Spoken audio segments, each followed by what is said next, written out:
نحمده ونصلي على رسوله الكريم أما بعد فقد قال الله سبحانه عز وجل في كلامه القديم والفرقان الحميد أعوذ بالله من الشيطان الرجيم بسم الله الرحمن الرحيم وأحسن كما أحسن الله إليك ولا تبغي الفساد في الأرض صدق الله العظيم. وقال رسول الله صلى الله عليه وسلم أنا رحمة مهداة أو كما قال عليه الصلاة والسلام. அளவற்ற அருளாளனும் நிகரற்ற அன்புடையோனுமாகிய எல்லாம் வல்ல இறைவனின் பெயரால் துவங்குகிறேன். அருமை நபிகள் நாயகம் முஹம்மது ரசூலுல்லாஹ் ஸல்லல்லாஹு அலைஹி வஸல்லம் அவர்களின் மீதும் பாக்கியங்கள் நிறைந்த அவர்களுடைய உம்மத்தின் மீதும் குறிப்பாக இந்த உயர்ந்த அரங்கில் இந்த விழாவில் வீற்றிருக்கிற நம் அனைவர் மீதும் எல்லாம் வல்ல இறைவனின் நல்லருள் என்றென்றும் நிறைவாக உண்டாவதாக ஆமீன் என்கிற பிரார்த்தனையோடு கண்ணியத்திற்குரிய விழா தலைவர் ஹஜ்ரத் பெருந்தகை அவர்கள், முன்னிலை வகிக்கிற சமுதாய பிரமுகர்கள் மற்றும் சங்கைக்குரிய மார்க்க அறிஞர்கள், விழாவிலே பங்கேற்று உரையாற்றிய சான்றோர்கள், இதற்கு பின்னாலே சமய நல்லிணக்க உரைகள் தர இருக்கிற சகோதர சமயங்களை சார்ந்த அன்பு உள்ளங்கள், தனித்தனியாய் பெயர் சொல்லி தாமதப்படுத்த வேண்டாம் என்பதால் சுருக்கமாய் முடிக்கிறேன். உங்கள் அனைவருக்கும் அத்தனை பேருக்கும் அஸ்ஸலாமு அலைக்கும் வரஹ்மத்துல்லாஹி வபரகாத்துஹு. நாடு முழுக்க நபிகள் நாயகம் ஸல்லல்லாஹு அலைஹி வஸல்லம் பிறந்த மீலாது விழா என்பதை சமீபத்திய சில வருடங்களாகவே சமய நல்லிணக்க விழாவாக ஊர்கள் தோறும் மாவட்டங்கள் தோறும் உலமா சபையினர் நடத்தி வருகிறார்கள். நான் விரிவாக நாட்டிலே நடக்கிற சூழ்நிலைகளை குறித்தெல்லாம் பேச போவதும் இல்லை. இவர் ஏதாவது ஏடாகூடமாக பேசி சுடிக்க வைத்து விடுவாரோ என்கிற கவலையும் உங்களுக்கு தேவையில்லை. அன்பானவர்களே, நாட்டின் நிலவும் சூழ்நிலைக்கு இன்றைக்கு எல்லா விழாக்களையும் விட சமய நல்லிணக்க விழாக்கள் அவசிய தேவை. ஒரு 25 வருஷத்திற்கு முன்னால் தமிழகத்தில் விழா எடுக்காமலேயே சமய நல்லிணக்கம் இருந்தது. நம்ம விழா வச்சு வாவான்னு இணக்கத்தை கூப்பிட வேண்டிய அவசியமே இல்லாமல் இணக்கம் தானாகவே வந்தது. எல்லா சமயத்தவர்களும் மாமன் மச்சான்களாய், அண்ணன் தம்பிகளாய், பங்காளிகளாய் உறவு போற்றி வாழ்ந்த பெருமைக்குரிய நிலை தமிழகம். இன்றைக்கும் அது நீடித்து நிற்கிறது என்றாலும் சில பகைமை பாராட்டக்கூடியவர்களால், சில நேரங்களில், சில ஓரங்களில், சில மனிதர்களால் அதற்கு குந்தகம் வருகிற போது மீண்டும் இணக்கத்தை தூக்கி நிறுத்துவதற்கு சமய நல்லிணக்க விழாக்கள் அவசியமாகிறது. அன்பானவர்களே,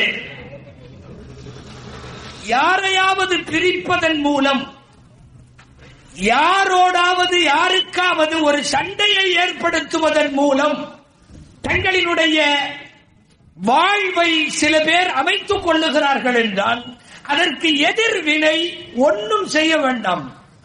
எல்லா சமயத்தவர்களும் இப்படி மேடையில ஏறி நின்று ஓங்கி ஒழித்து கைகோர்த்து நின்றால் போதும். சப்தம் இல்லாமல் அது பெரிய நல்லிணக்க செய்தியை இந்த நாட்டிற்கு தரும் என்கிற அடிப்படையில் தான் நபிகள் நாயகம் ஸல்லல்லாஹு அலைஹி வஸல்லத்தினுடைய விழாக்களை இப்போது நல்லிணக்க விழாக்களாய் கொண்டாடுகிறார்கள். நீங்கள் கேள்விப்பட்டிருக்கலாம், சமய நல்லிணக்க விழாக்களில் நான் சொல்லுவதும் உண்டு. நல்லவேளை மத நல்லிணக்க விழா என்று போடாமல் சமய நல்லிணக்க விழா என்று போட்டார்கள். சமயம் என்றால் பக்குவப்படுதல் என்று பொருள், பக்குவப்படுத்துதல் என்று பொருள். ஓடியாடி விளையாடுகிற பிள்ளை வாழ்க்கைக்கு தகுதியானால் அவள் வயதுக்கு வருகிற போது சமைத்து விட்டாள் என்று சொல்லுவோம். அப்படின்னா இனிமேல் விளையாட்டுத்தனம் இருக்காது, அவள் பக்குவமாகிவிட்டாள் என்று பொருளாகும். பச்சை காய்கறிகளாக இருப்பதையெல்லாம் நீங்கள் வீட்டிலே கொண்டு வந்து வேக வைக்கிற போது சமையல் என்று சொல்லுகிறீர்கள். அதாவது சாப்பிடும் பக்குவத்திற்கு அது வந்துவிட்டது என்று அதற்கு அர்த்தம். சமைதல் என்றாலும் சமையல் என்றாலும் சமயம் என்றாலும் இது எல்லாமே பக்குவப்படுவதற்கு அடையாளம். நான் இன்ன சமயத்தை பின்பற்றுகிறேன் என்று சொன்னால் அவனை அந்த சமயம் பண்படுத்துகிறது என்று பொருள், பக்குவப்படுத்துகிறது என்று பொருள். நன்றாக நாம் நினைவில் வைக்க வேண்டிய ஒரு செய்தி, எந்த சமயமும் சண்டை போட கற்றுத்தராது. சமய கூறுகளில் சண்டைகள் இருக்காது. ஆனால் சமயத்தை தவறாக பயன்படுத்துகிறது யாராக இருந்தாலும் சரி, அவர்களால் தான் பிரச்சனையை தவிர சமயங்களால் இங்கே பிரச்சனை இல்லை. சமயங்கள் எல்லா காலத்திலும் பண்படுத்துபவை, பக்குவப்படுத்துபவை. இஸ்லாத்திற்கு ஒரு நபிகள் நாயகம் என்றால், கிறிஸ்தவத்திலே ஒரு இயேசு பெருமான் என்றால், இந்து சமயத்திலும் நிறைய வந்தார்கள் மனிதர்களை பக்குவப்படுத்த. கடலூர் வள்ளலார், என் ராமலிங்க அடிகளர் போன்றவர்கள், ராமகிருஷ்ண பரமஹம்சர் போன்றவர்கள் நிறைய அமைதியை மாத்திரம் விரும்பிய இந்து சமயத்தின் பெரியார்கள் வாழ்ந்து உழவிய பூமி தமிழகம், இந்த நாடு. எனவே சமயங்கள் பக்குவப்பட சொல்லுகிறது.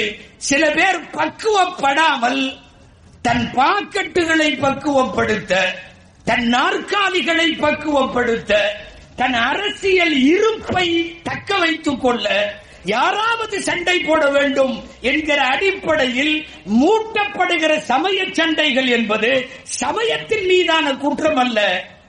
அதை எடுத்து தன் லாபத்திற்கு, சுயலாபத்திற்கு பயன்படுத்திக் கொள்ளுகிற சில பேர். அன்பானவர்களே, இங்கே எதிரிலும் சரி மேடையிலும் சரி நிறைய பல்சமய பெரியவர்கள் எல்லாம் இருக்கிறார்கள்.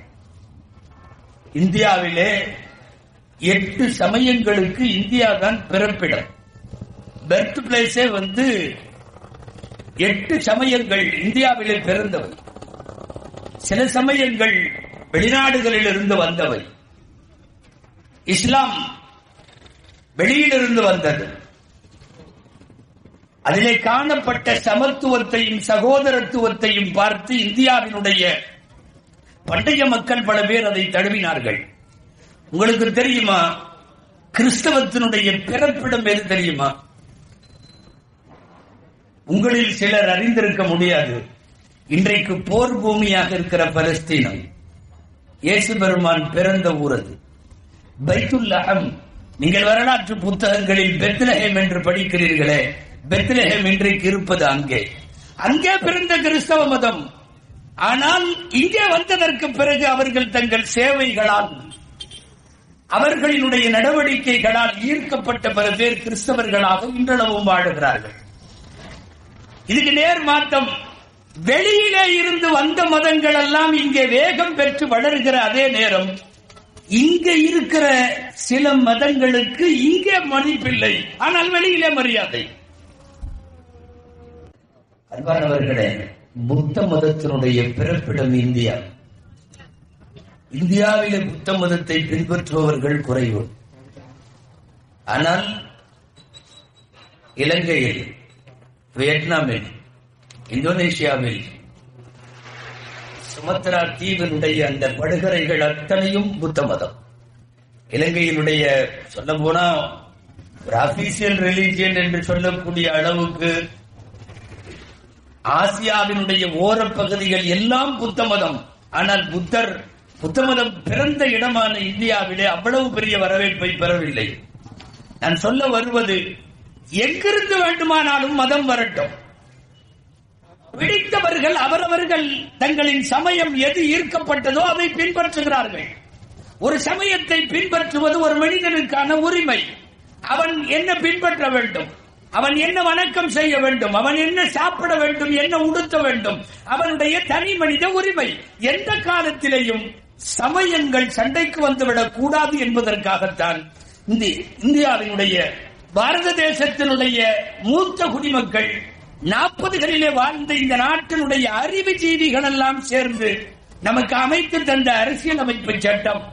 இந்த வாரத்திலே தான் கான்ஸ்டிடியூஷன் டே கொண்டாடப்பட்டது இல்லையா? சமீபத்தில் ஒரு 2-3 நாட்களுக்கு முன்னாலே கான்ஸ்டிடியூஷன் டே, அரசியல் அமைப்பு. இந்தியாவினுடைய கான்ஸ்டிடியூஷனுடைய பேசிக் ஸ்ட்ரக்சர் என்று சொல்லுகிறோம் அல்லவா, அடிப்படை கட்டமைப்பு. இந்தியாவின் அடிப்படை கட்டமைப்பை ஒரு வரியில் சொல் என்று கேட்டால் செகுலரிசம் என்பதுதான் பேசிக் கான்ஸ்டிடியூஷன் ஸ்ட்ரக்சரே. அதுதான் செகுலரிசம். செகுலரிசத்துக்கு அர்த்தம் என்ன தெரியுமா? அரசுக்கு மதம் இல்லை, கவர்மெண்ட்டுக்கு மதம் கிடையாது, மக்களுக்கெல்லாம் மதம் இருக்கிறது. நான் முஸ்லிம், இவர் இந்து, அவர் கிறிஸ்தவர், நம் எல்லாருக்கும் மதம் இருக்கிறது. ஆனால் நம்ம எல்லாம் ஆட்சி செய்கிற அரசியலமைப்பு சட்டத்திற்கு மதம் கிடையாது, சமயம் கிடையாது, அரசுக்கும் சமயம் கிடையாது. சமய சார்பு இல்லாம, ஏன்னா ஒரு பக்கம் சாய்ந்தால் நாடு கலவரமாகும், நாட்டின் நிலவரம் மோசமாகும்.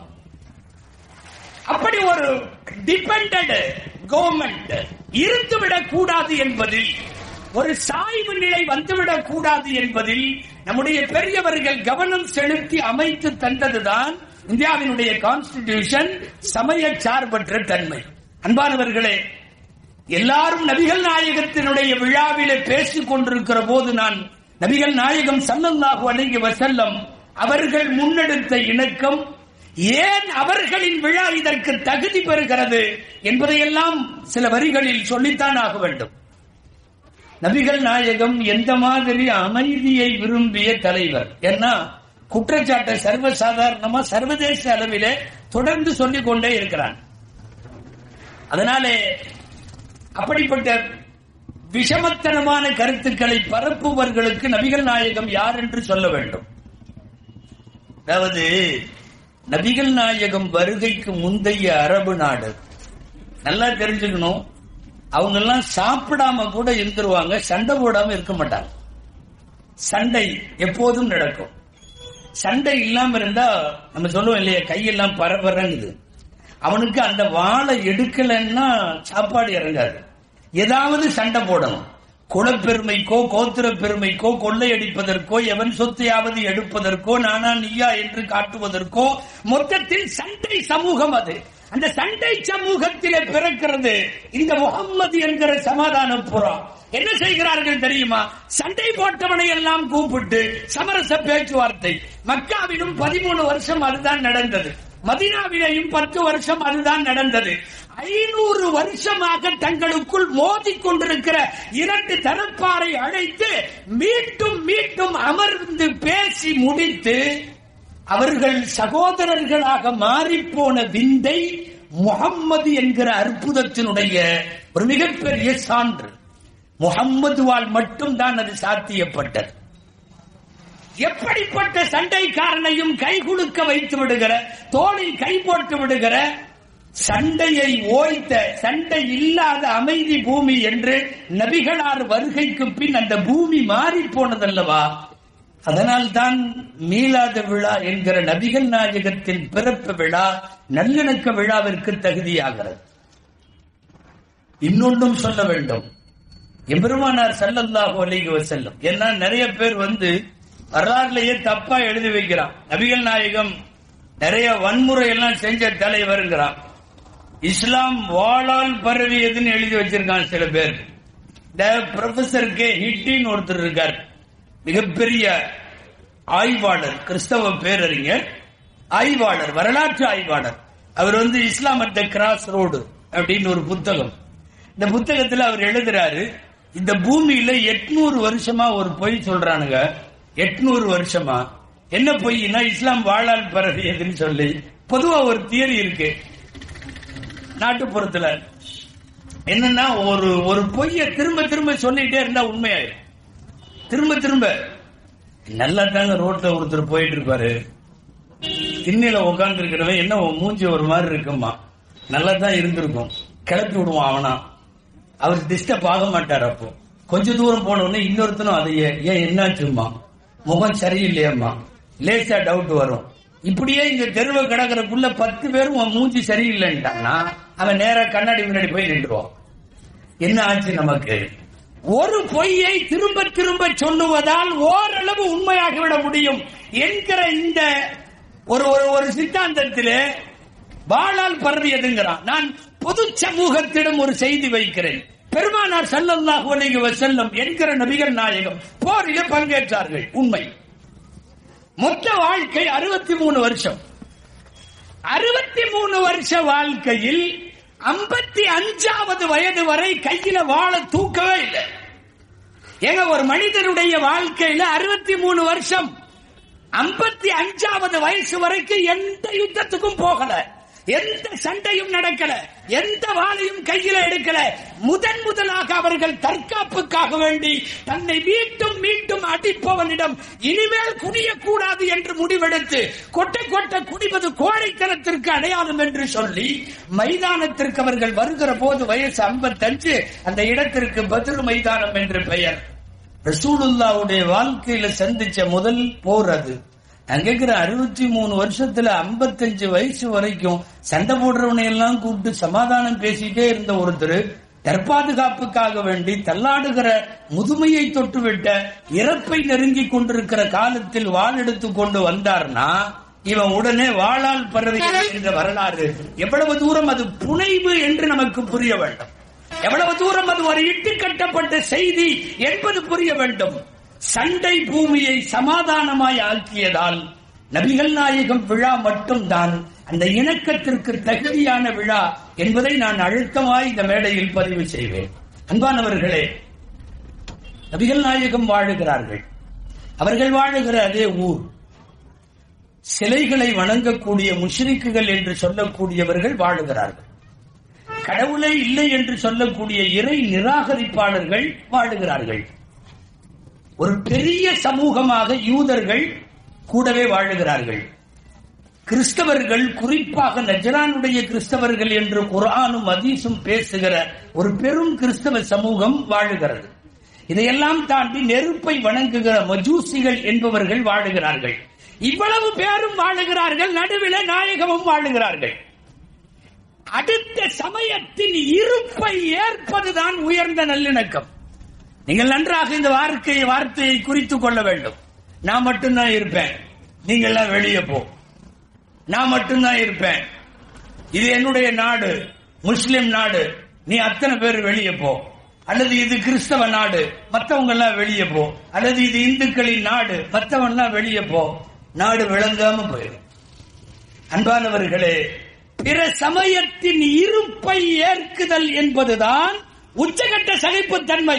நபிகள் நாயகம் வாழுகிற போது இந்த பன்மை சமூகம் வாழ்ந்தது, பள்ளின சமூகம் வாழ்ந்தது. யூதர்கள் அவர்கள் மதச்சட்டப்படி வாழ்ந்தார்கள், கிறிஸ்தவர்கள் அவர்களுடைய தேவாலயங்களில் வழிபாடு நடத்தி அவர்கள் வாழ்ந்தார்கள், மஜூசிகள் நெருப்பை வணங்கினார்கள். எல்லாம் எப்படி நடக்கும்?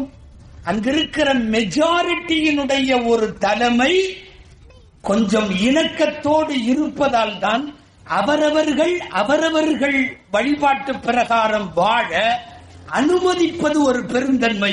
அந்த பெருந்தன்மை பெருமானாருக்கு உண்டு, நபிகள் நாயகம் ஸல்லல்லாஹு அலைஹி வஸல்லம் அவர்களுக்கு உண்டு.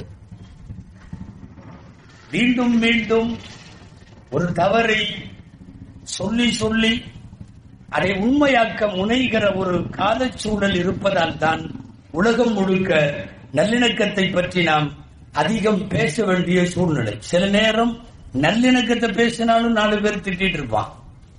நாம இங்க மேடையில இந்து சகோதரர்கள், கிறிஸ்தவ சகோதரர்கள், பல்வேறு அமைப்புகளை சார்ந்த பிரதிநிதிகள் நாம எல்லாம் உட்கார்ந்து இருக்கோம்ல.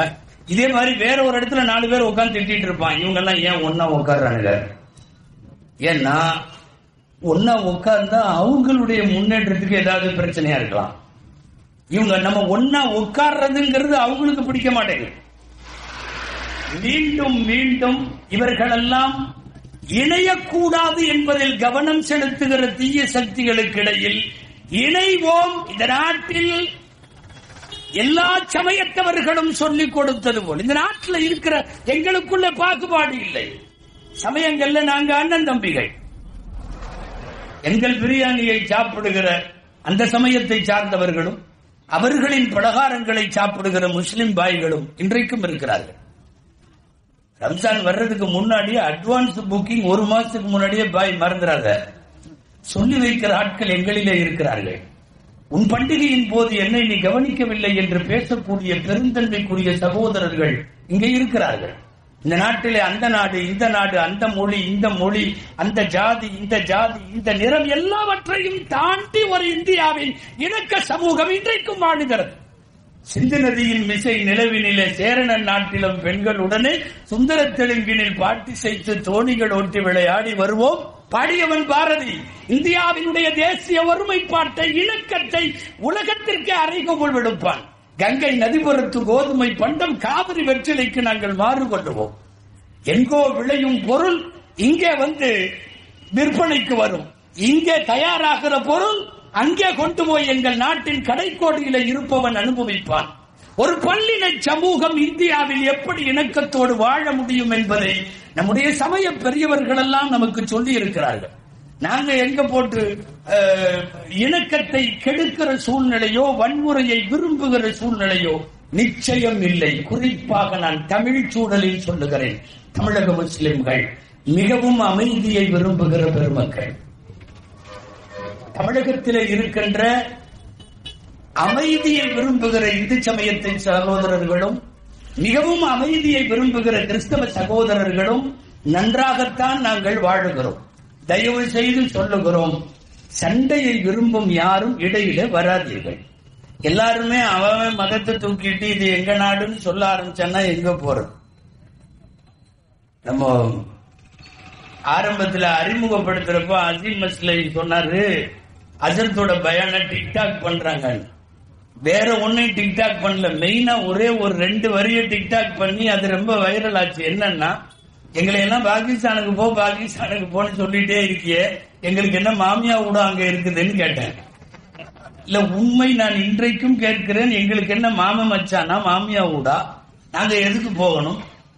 இந்த நாட்டினுடைய இந்திய ரத்தம் எங்கள்கிட்ட இருக்கு. 200-250 வருஷ காலம் சுதந்திர போராட்டத்திற்கு இந்த நாட்டில போராடியவனாங்க. நான் அங்க போறதுக்கா இங்க பாடுபட்டேன். உங்களுக்கெல்லாம் தெரியுமா, இங்கே ஆலிம்கள் சேர்ந்து நடத்துகிறார்கள். இவர்களுக்கு உலமாக்கள் என்று பெயர்.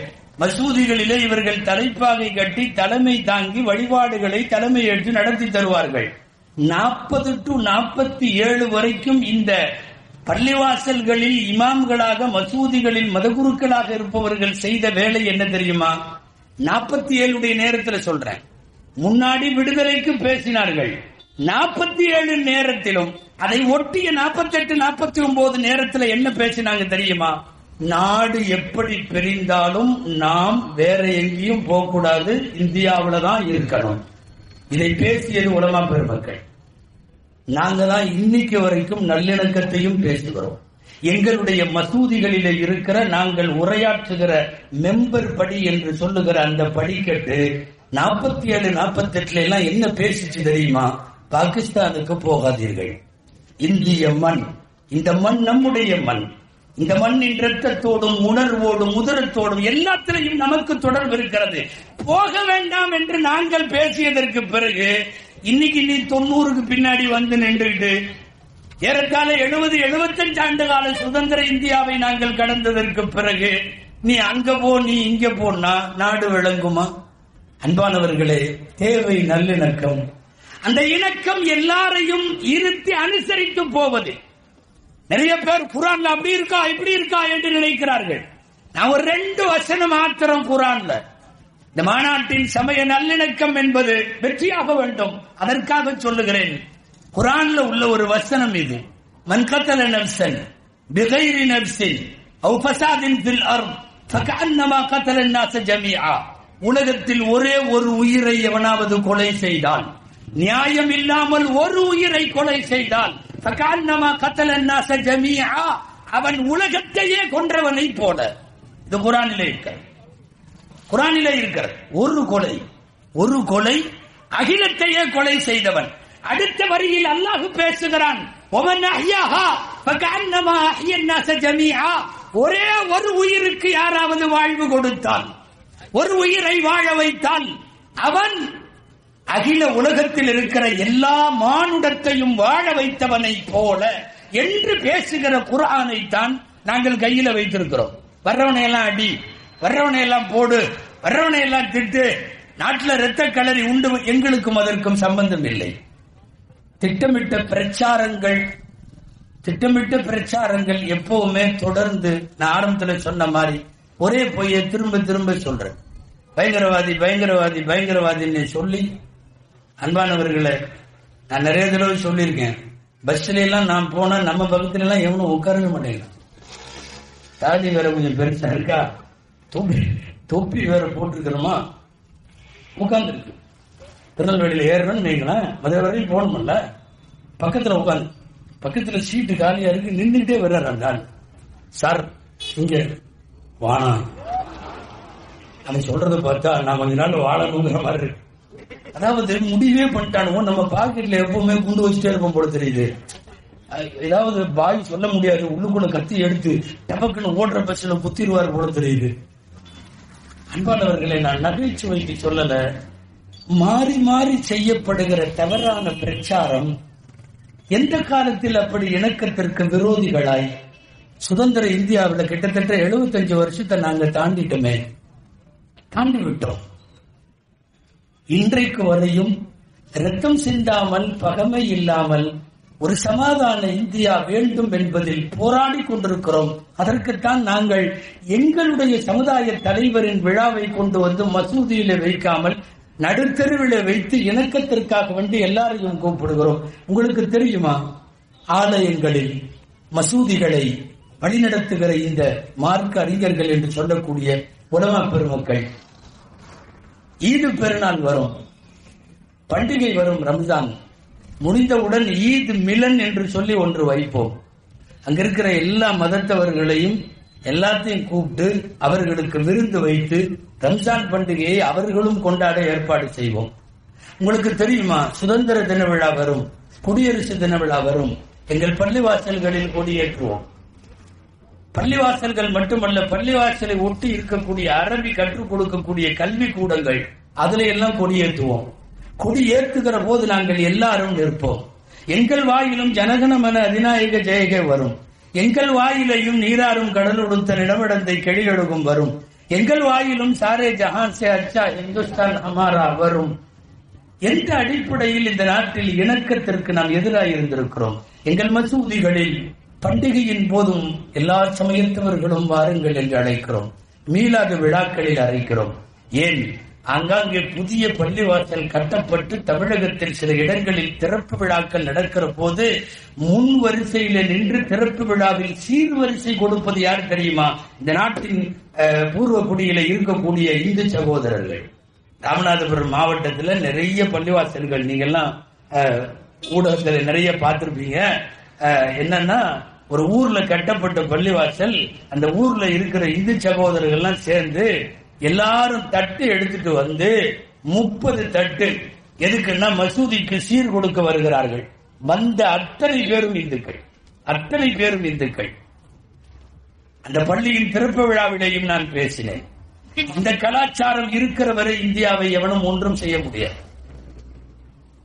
ஒரு மசூதி உருவாகுவதில் நாங்க மசூதியிலையும் என்ன பண்றோம் தெரியுமா? இந்த ஊர்ல இருக்கான்னு தெரியல, காலையிலையும் மாலையிலையும் எல்லா மதத்துக்காரங்களும் ஓதி பார்க்கறதுக்கு வருவாங்க. இருக்குல்ல, இந்த ஊர்ல வர்றாங்க. குழந்தைய தூக்கிட்டு யாராவது இந்து அம்மாக்கள் வருவார்கள், இந்து சகோதரர்கள் வருவார்கள், முஸ்லிம்கள், கிறிஸ்தவர்கள் எல்லாம் வருவாங்க. என்னன்னா, அவங்கள பொறுத்தவரை நான் அவங்க வார்த்தையிலேயே சொல்றேன், மசூதியில போய் அல்லா சாமிகிட்ட மந்திரிச்சுட்டு வந்தா பிள்ளைக்கு நல்லா போயிரும் இப்படிங்கிற கான்செப்ட இந்தியாவில நீ இன்னும் 100 வருஷம் கட்சி நடத்தினாலும் இதை அசைக்க முடியாது. இது முடியாது. நாங்கள் அதை வரவேற்று இருக்கிறோம். எங்களுடைய எல்லா மசூதிகளையும் நாங்க தொழுது முடிச்ச உடனே என்ன பண்ணுவோம் தெரியுமா? போகிற போது குர்ஆனுடைய வசனங்கள், இறைவன் ஆரோக்கியத்தை தரட்டும், இறைவன் நோய் நிவாரணத்தை தரட்டும் என்று சொல்லக்கூடிய சூரத்துல் ஃபாத்திஹா உள்ளிட்ட சில வசனங்களை ஓதி முடித்து விட்டு போவோம். நீ என்னவாவது பேசிட்டு இருக்கலாம், அங்க குழந்தைக்கு காய்ச்சல் நல்லா போயிடும். அது தானா அந்த கால்கள் பள்ளிவாசலை நோக்கி வரும். மத வழிபாட்டு தலங்களிலே கூட தங்களின் சுய விருப்பு வெறுப்புகளுக்கு அப்பாற்பட்டு ஒரு இணக்கத்தை கடைபிடிக்கிற பூமி தமிழகத்தினுடைய பூமி. அன்பானவர்களே, சமயங்களால் சண்டை வேண்டாம் என்பதை சொல்லுவதற்குத்தான் நான் இதையெல்லாம் சொல்லுகிறேன். நாகூர் அலி பாட்டு உங்க எல்லாத்துக்கும் தெரியும். அவர் பாட்டுல பாடுவார், இறைவனிடம் கையேந்துங்கள், அவன் இல்லை என்று சொல்லுவதில்லை,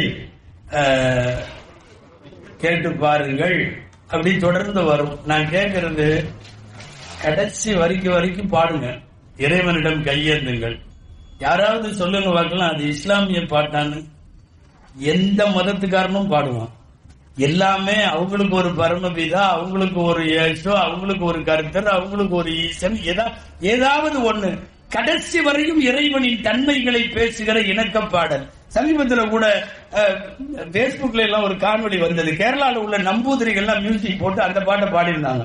இறைவனிடம் கையேந்துங்கள், அவன் இல்லை என்று சொல்லுவதில்லை அப்படின்ற பாட்டு ஃபுல்லா பாடுறாங்க. கடைசி வரையும் தேடினையும் நெஞ்சங்களில் குடியிருப்பவன், தேடாத மனிதருக்கும் உணவளிப்பவன், நாளும் இதய மக்களுக்கு போயிட்டே இருக்கு. என்னன்னா பாடுறது பூரா என்னன்னா, பெருமேலோடு காவி துண்டு மட்டும் கட்டி கொண்டு ருத்ராட்ச கூட்டைகளை மேனியிலே அணிந்திருந்த கேரளாவினுடைய நம்பூதிரிகள் எல்லாரும் பாடுகிறார்கள். அன்பானவர்களே, சமய நல்லிணக்கத்தோடு தான் நீங்கள் வாழ வேண்டும். பொது அமைதிக்கு பங்கம் விளைவிக்கிற வண்ணம் நீங்கள் வாழக்கூடாது என்று எங்களுக்கு பாடம் நடத்திய பேராசான் பெருமானார் நபிகள் நாயகம் ஸல்லல்லாஹு அலைஹி வஸல்லம். அதனால் தான் அவர்களுடைய விழா நல்லிணக்க விழாவுக்கு எல்லா நேரத்திலேயும் இது தகுதியாகி விடுகிறது. சில நேரம் இப்படி ஒன்று சேருவதை யாராவது கொஞ்சம் திட்டதான் செய்வாங்க. அந்த திட்டையும் வாங்கி கொண்டு நாம் இணக்கத்தோடு தான் பயணிக்கணும். கபீர்தாசர் ஒருத்தர் இருந்தார், உங்களுக்கு எல்லாம் தெரியும், இந்தியாவினுடைய பெரியவங்க. கபீர்தாசர் இந்த வேலையை தான் பண்ணார். காந்தி பண்ணதும் அந்த வேலை தான். நவகாலியில ஏற்பட்ட இந்தியாவை துண்டாக்குகிற கலவரத்தின் போது காந்தி அங்கே போனது ரெண்டு பேர்த்தையும் ஒன்னாக்கணும், சண்டை போடுறவங்களை சரியாக்கணுங்கிறதுக்காக தான். கபீர்தாசரை எழுதி குவித்தார். இந்து முஸ்லிம் ஒற்றுமை வேண்டும், இந்து முஸ்லிம் ஒற்றுமை வேண்டும். என்ன ஆச்சுன்னா, ரெண்டு பேரும் சேர்ந்து அவரை திட்டினான். நீ எல்லாம் ஒன்னு சேரணுங்கிற, நீ உருப்படுவியா அப்படின்னு சொல்லி கபீர்தாசரை திட்டினானுவோம். கபீர்தாசர்கிட்ட போய் யாரும் சொன்னாங்க, நீங்க ஒன்னாகணும் சொல்றீங்க, அவங்க எல்லாம் உங்களை திட்டுறாங்க. அவர் சொன்னாரு, சரி விடுப்பா, திட்டுறதுலயாவது அவனுக்கு ரெண்டு பேரும் ஒன்னா இருக்கான்ல. பொதுவா ஒரு சப்ஜெக்டா அவன் என்ன எடுத்துட்டு அவன் திட்டுறதுலயாவது ஒன்னா இருக்கான்ல, சந்தோஷப்பட விடு. இந்த நாட்டில் இன்டலெக்சுவல்களாக நம் கண்ணுக்கு தெரிகிற, அறிவுஜீவிகளாக தொலைநோக்கு பார்வை உடையவர்களாக நம் கண்ணுக்கு தெரிகிற எல்லாருமே அல்மோஸ்ட் ஒற்றுமைக்காக, குறிப்பாக சமயங்களின் ஒற்றுமைக்காகத்தான் அவர்கள் எல்லாம் பாடுபட்டார்கள். சமயங்களில் தாக்கப்படுகிறோம், இணக்கத்திற்காக கூட தாக்கப்படுகிறோம். இணக்கத்திற்காக இப்போ லாஸ்ட் நடந்த ஈத் மிலன், ரம்ஜான் பண்டிகையை ஒட்டி அமெரிக்க அதிபர் வெள்ளை மாளிகையில ஒரு ஈத் மிலன் நடந்தது. வருஷம் நடக்கும். அது ஒரு பாமலா அப்படியே ஒரு வழக்கம் வைத்திருக்கிறார்கள். அந்த அமைச்சரவையினுடைய புரோட்டோகால் அது. எல்லா பண்டிகைகள்லையும் அப்படி ஒரு வாழ்த்து சொல்றதும் ஒரு இது பண்றதும். அதுல உட்கார்ந்து ஜோ பைடன் ரம்ஜான் விருந்து, பண்டிகை விருந்து சாப்பிட்டு அவர் பேசினார். ஜோ பைடன், நீங்க இன்னைக்கு யூடியூப்ல அடிங்க இருக்கு, இணையதளங்கள்ல அடிங்க இருக்கு, Joe Biden speech at Eid Milan அப்படின்னு போட்டு சர்ச் பண்ணுங்க. அதுல வருது, ஜோ பைடன் பேசுறாரு, பல்வேறு நாடுகளில் அந்த நாடுகளுக்காக அதிகம் ரத்தம் சிந்தி பாடுபட்டவர்கள் முஸ்லிம்கள். சொல்றது ஜோ பைடன். நீங்க ஏதோ இங்க இருக்கிற உலமாக்கள் சொல்றாங்கன்னு நினைக்க வேண்டாம். சொல்லிட்டு அவர் சொல்றாரு, அதே சமயம் பாடுபட்ட நாடுகளிலேயே மிக மோசமாக நடத்தப்படுபவர்களும் முஸ்லிம்கள். நான் உங்க சிந்தனைக்கு விட்டுறேன். அவர் என்ன சொல்ல வர்றார், எதுக்கு சொல்ல வர்றார், அவர் மனசுல என்ன நினைச்சிருக்கார், அதெல்லாம் தேவையில்லை. மொத்தத்தில் இது உண்மை. ஒரு நாட்டை கட்டமைக்க, அந்த நாட்டை மீட்டெடுக்க, அந்த நாட்டின் அடிமைத்தனத்தில இருந்து அதை மீட்டு கொண்டு வர மிகப்பெரிய போராட்டங்களை நடத்தியவர்களும் முஸ்லிம்கள். ஆனால் அப்படி ஒரு உருப்பட்டதற்கு பிறகு அந்த நாட்டில் நீ எங்களுக்கு ஆகாதவன் என்று சொல்லக்கூடிய விஷயங்கள் நடப்பதும் இதே இடத்தில்தான். அன்பானவர்களை, நான் எல்லா சமயத்தவர்களுக்கும் சொல்லுகிறேன், இந்த நாடு அமைதியான நாடு. உங்களுக்கு தெரியுமா, பிரிட்டிஷ்ல இருந்து சோல்ஜர்ஸ் வந்தாங்க, ராணுவ வீரர்கள். கிழக்கிந்திய கம்பெனியில இருந்து நீங்க வரலாறு தொடங்குனீங்கன்னா பெரிய அளவுல ராணுவ வீரர்கள் வந்தார்கள். மறுபக்கம் என்ன தெரியுமா, பாதிரிகளும் வந்தார்கள். நாம 47 வரைக்கும் போராடிட்டு நம்ம என்ன பண்ணோம் தெரியுமா, ராணுவ வீரர்களை எல்லாம் திரும்பி போயிருந்தோம். ஆனா பாதிரியார்களை நீங்க இங்கேயே இருங்கட்டோம். ஏன்னா அந்த பாதிரிகள் பல பேர் இங்கே நடத்திய கல்வி பணியும் மருத்துவ பணியும், அவர்கள் நடத்திய கான்வென்ட் ஸ்கூலுகள், அவர்கள் நடத்திய ஹாஸ்பிட்டல்ஸ், அவர்கள் எடுத்துக்கொண்ட சோசியல் சர்வீசஸ் என்ன ஆச்சுன்னா, ராணுவ வீரர்களை துரத்திய இதே இந்த நாடு, இந்திய நாடு, அந்த பாதிரிகளை மட்டும் வைத்துக் கொண்டதற்கு என்ன காரணம்? இங்கே எங்களுக்கு துப்பாக்கியை தூட்டி மிரட்டுபவர்கள் தேவையில்லை, எங்களை அன்பாய் பேசுபவர்கள் தேவை. இன்னைக்கு வரலாறு தப்பா பேசுறாங்க, வரலாறு தப்பா மாத்துறாங்க. இங்க யாரும் பயப்பட வேணாம். அஜர்த்து ஏதாவது ஒரு பேர் சொல்லுவாரு, சத்தியமா சொல்ல மாட்டேன். அப்ப நான் அவ்வளவு பயப்படுறீங்களா? சொல்லாமலேயே நாட்டுக்கு யார் யார் என்னவென்று எல்லாருக்கும் தெரியும். நான் பொதுவா சொல்றேன். அன்பானவர்களே, இந்த நாட்டில் அமைதியை விரும்பக்கூடியவர்களாக இருக்கக்கூடியவர்கள் எல்லாம் இன்றைக்கு தவறான தலைவர்களாக. அவுரங்கசீபை பற்றி எக்கச்சக்கமாக எழுதுகிறார்கள். நான் அவருடைய வரலாற்றில் சில வரிகளை மட்டும் தொட்டால் சத்தியமாக சொல்லுகிறேன், இந்துக்கள் கண்ணீர் விட்டு அழுகுவார்கள், கிறிஸ்தவர்கள் கண்ணீர் விட்டு அழுகுவார்கள். அப்படிப்பட்ட ஒரு மாமனிதன். ஆனா வேறு நிறம் பூசப்பட்ட வரலாறு இன்றைக்கு காட்டப்படுகிறது. நான் கேட்கிற, ஒரு இந்தியாவினுடைய வரலாறு ஒன்னால ஒரு கிறிஸ்தவ மதத்தில் இருக்கிற அன்னை தெரசாவை விட்டுட்டு ஒரு இந்தியா வரலாறு நீ எழுத முடியுமா? ஒரு திப்பு சுல்தானை தவிர்த்து விட்டு ஒன்னால ஒரு இந்திய வரலாறு எழுத முடியுமா? ஆனால் அவர்கள் எல்லாம் கூட இன்றைக்கு துரோகிகளாக சித்தரிக்கப்படுகிற அவலம் வருகிற போதுதான் சமய நல்லிணக்க மேடைகளுக்கு இன்றைக்கு அவசியம் வந்திருக்கிறது. திப்பு சுல்தான் சொல்ல போன பிறந்தது தமிழகத்தில், தெரியுமா? கர்நாடகத்துக்காரர் என்று தூக்கி வைத்துக் கொள்ளாதீர்கள். BM அவங்களுடைய தாயார் கர்ப்பஸ்திரியாக இருக்கிற போது நாடு பிடிக்கிற போர்கள் செய்து கொண்டு வந்த ஹைதர் அலி ஆற்காட்டுக்கு பக்கத்துல இன்னைக்கும் திப்பு சாஹிப் தர்கா அப்படின்னு அங்க ஒரு தர்கா இருக்கு. தர்காவுக்கு பேர் திப்பு சாஹிப் தர்கா. நீங்க தர்கால திப்பு அடங்கியிருக்காருன்னு நினைச்சுக்க வேணாம்.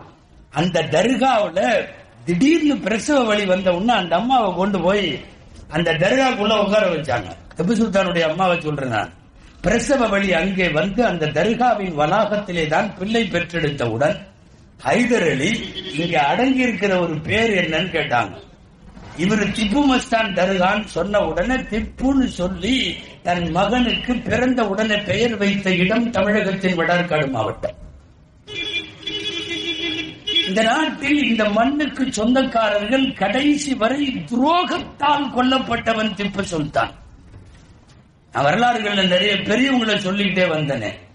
தொழுநோயாளிகள் பக்கத்துல எவனும் போக மாட்டாங்கிற நேரத்துல போய் அவன் தொழுநோயை ரத்தத்தையும் வழியும் சீளையும் சுத்தப்படுத்தி கட்டு போட்டு அவனுக்கு சோறு ஊட்டி விட்டது அன்னை தெரசா. தெரசாவின் வரலாறிலே நான் படித்திருக்கிறேன். பிளைட்ல அங்கங்க வெளிநாடுகளுக்கு போய்விட்டு வருகிற போது பிளைட்ல இறங்குறப்போ எல்லாரும் இறங்கின ஒண்ணு கடைசியா இறங்குவாங்க அந்த அம்மா.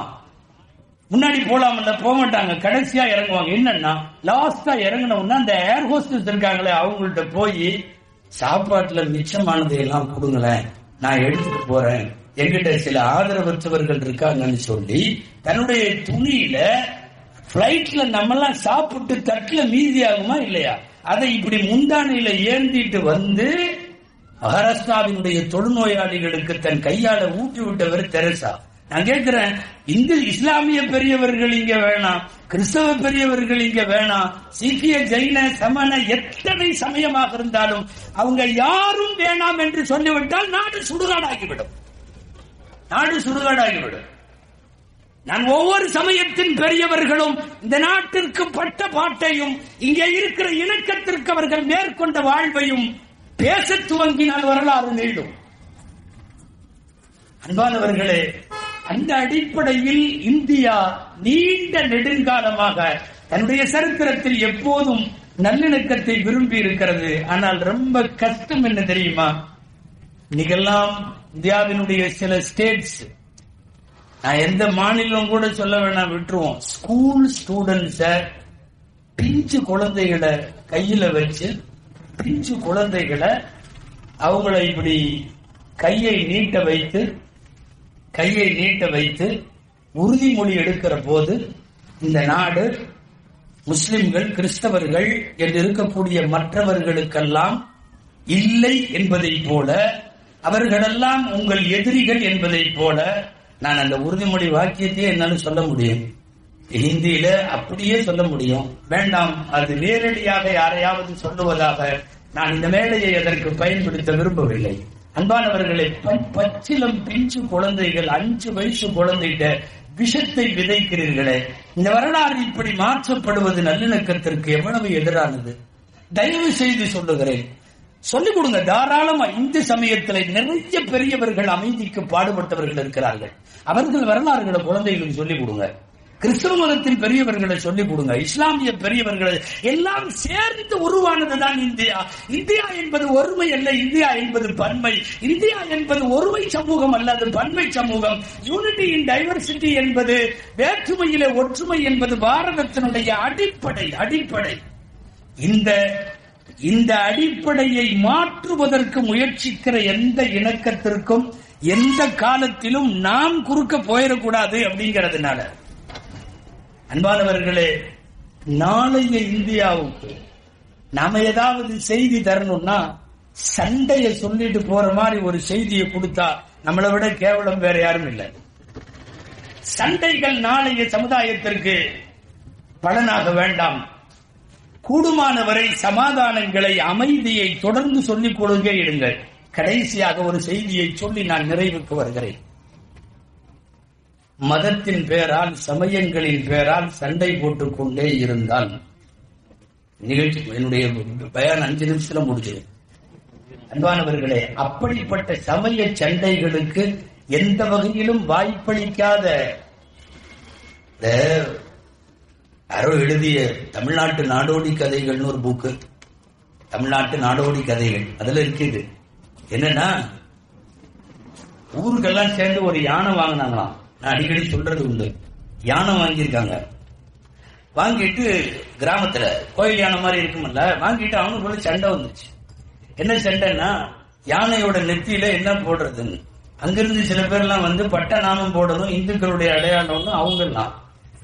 இவங்க கிறிஸ்தவர்கள்லாம் சில பேர் இந்த பக்கம் வந்து நின்று யானையோட இதுல வந்து அந்த சிலுவை குறி போடணும்னு இவங்க. அதுக்கப்புறம் நம்மளுங்க கிரசன்ட் என்னமோ பிறை அதை போடணும்னு சொல்லி இவங்க எல்லாம் பேசிட்டு இருக்கிறத யானை பொறுமையா கேட்டுச்சு. காலையில எஸ்கேப் ஆயிடுச்சு. எதுங்க, யானை எஸ்கேப். இவனுக்கு என்னமோ பண்ண போறாங்க, ஏன்னா இவன் கண்டிப்பா சண்டை போடுறதுலயே தெரியுது அப்படின்னு சொல்லி அது போயிடுச்சு. அது போனதுக்கு அப்புறம் அதே மரத்தடியில உட்கார்ந்து சில பேர் பேசிட்டு இருந்தானா தெரியுமா, யானை மதம் முடிச்சு ஓடிடுச்சுன்னு சொல்லியிருக்கான். மதம் முடிச்சுன்னா இது யானைக்கு வெறி வருமல்ல, சாது மிரண்டால் காடு கொள்ள, இந்த வெறி வந்தா யானை ஓடுமல்ல, அந்த மாதிரி மதம் முடிச்சு ஓடிடுச்சு. விவரமான ஒரு ஆள் சொன்னாரா, மதம் பிடிக்காததுனால போயிடுச்சு. மதம் முடிச்சு போகல, மதம் பிடிக்கல, நீ போடுற மதத்தின் சண்டை பிடிக்கல. நீ என்னைக்கு வந்து நின்னுட்டு நான் இந்து, நான் முஸ்லிம், நான் கிறிஸ்டின் சண்டை போட ஆரம்பிச்சியோ, யானை கூட எஸ்கேப் ஆகுதுன்னா அப்ப நடுநிலை சமூகமாக வாழுகிற இந்தியாவினுடைய பல்லின சமூகத்தின் நிலை என்ன? அன்பானவர்களே, எனக்கு தரப்பட்டிருக்கிற நேரம் நிறைவடைய போகிறது. எனக்கு பின்னாலே பல்சமயத்தை சார்ந்த அறிஞர் பெருமக்கள் பேச வேண்டும். அது ரொம்ப முக்கியம். இந்த மேடைக்கான மிக தகுதியான உரைகள் அவைகள். இதற்கிடையில வானத்திலிருந்து வேறு எதுவும் நமக்கு நிகழ்ச்சி தடையாகிவிடக் கூடாது என்கிற நோக்கத்தில் தொடர்ந்து அடுத்தவர்களுக்கு வழிவிட்டு நல்ல வாய்ப்புக்கு நன்றி சொல்லி இந்த பிரம்மாண்டமான ஏற்பாட்டை நடத்திய தூத்துக்குடி மாவட்ட ஜமாத்துல் உலமா சபையினுடைய மாண்பார்ந்த நிர்வாகிகள், இவ்வளவு பெரிய சிறப்போடு இந்த விழா நடைபெற காரணமாக இருக்கிற செய்குங்கநல்லூரினுடைய அனைத்து இஸ்லாமிய மற்றும் பொது நல அமைப்புகளை சார்ந்த அத்தனை பேருக்கும் நல்ல நன்றியை சொல்லி வார்த்தைகளை முடிக்கிறேன். வாஹிரு தஅவானா அல்ஹம்துலில்லாஹி ரப்பில் ஆலமீன். அஸ்ஸலாமு அலைக்கும் வரஹ்மத்துல்லாஹி வபரகாத்துஹு.